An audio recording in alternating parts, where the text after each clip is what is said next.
بيقابل الزبون كويس، بيضحك وش الزبون، حتى الزبون لو مش جعان ياكل، ولو خد منه الزبون ب 20 وعشان ابو حسام كويس يقول له حط لك ميه ب 10. كويس وكويس يعني ارخص واحد اللي هتحط في المنطقه، يعني عنده 15 وعنده ب 20 وعنده 25، مش زي الناس التانيه في ب 50 في ب 55 في ب 70. وبسم الله ما شاء الله الله اكبر لها يعني.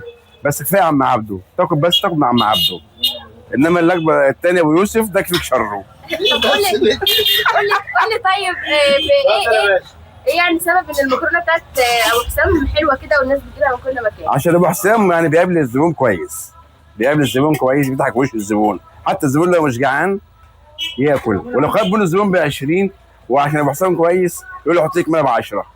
ادي اللي ماشي السوق عندهم هنا. بتاكل عنده كل قد ايه؟ يعني ممكن كل يوم ويوم حسب بقى ما اشتهي المكرونه. بس نعمل ناكل منه ايه؟ عشان هو رخيص، سكه 20 25 15، هو عم ما تقولش لحد لا. بالهنا والشفا. بالهنا والشفا، فرصه سعيده.